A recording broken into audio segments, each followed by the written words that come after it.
अस्सलाम वालेकुम एवरीवन। इंसान की तख्लीक के लिए अल्लाह ताला ने 4 आलमों को पैदा फरमाया है। पहला है आलम अरवा, दूसरा है आलम दुनिया, तीसरा है आलम बरज़ख और चौथा है आलम आखिरत। हर इंसान को इन्हीं 4 आलमों से गुज़रना है और मरने के बाद हमें आलम बरज़ख में भेज दिया जाएगा और फिर आलम आखिरत में हमें जमा किया जाएगा, जहां हम सबको अपने रब के सामने हाजिर होना है और अपने अच्छे बुरे अमाल का हिसाब देना है। और इस वीडियो का जो हमारा टॉपिक है वो है आलम अरवा। अब आलम अरवा का मतलब क्या होता है? तो आलम का मतलब होता है दुनिया और अरवा का मतलब होता है रूह, और एक से ज़्यादा इंसानों की रूहों को अरवा कहा जाता है।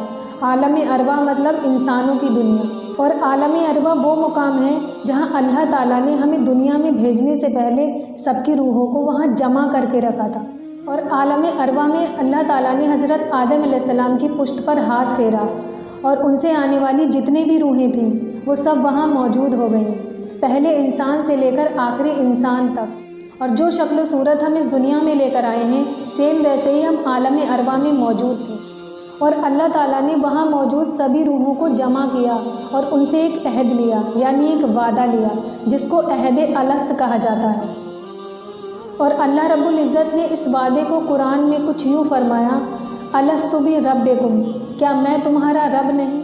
और फिर सबने गवाही दी, कालू बला शहीदना, क्यों नहीं, हमने गवाही दी ला इलाहा इल्लल्लाह, कि तेरे सिवा कोई माबूद नहीं। तो अल्लाह ताला ने हमें दुनिया में भेजने से पहले आलम अरवा में हमसे एक वादा लिया था, क्या मैं तुम्हारा रब नहीं? और इस वादे को आप कुरान की सूरह अल आराफ की वर्स नंबर 172 में देख सकते हैं। और अल्लाह ताला ने आलम अरवा में अपने बंदों से ये गवाही इसलिए ली थी ताकि कोई क़यामत के दिन ये ना कह सके कि हमें तो पता ही नहीं था कि अल्लाह एक है और उसी की इबादत करनी है। और अल्लाह ताला ने इस गवाही पर 7 आसमान, 7 ज़मीन और हज़रत आदम अलैहिस्सलाम को गवाह बनाया है कि तुम गवाह रहना। इन सब ने गवाही दी ला इलाहा इल्लल्लाह, कि अल्लाह के सिवा कोई माबूद नहीं।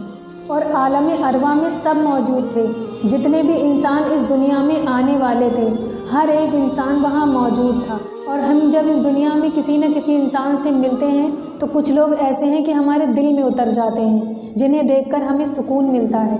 और हदीस पाक का मफ़हूम है कि जब हमारी फ़िज़िकल एग्जिस्टेंस नहीं हुई थी, सिर्फ हमारी सोल यानी रूहें बनाई गई थी और हम वहाँ आलम अरवा में जिसके साथ खड़े थे, तो हम जिसके सबसे ज़्यादा करीब थे, तो दुनिया में जब हमारी उनसे मुलाकात होती है तो उनसे हमारा एक अलग ही कनेक्शन होता है और दुनिया में उस इंसान के लिए हमारा दिल बहुत ज़्यादा अट्रैक्ट होगा, जिसको इंग्लिश में लव एट फर्स्ट साइट कहा जाता है।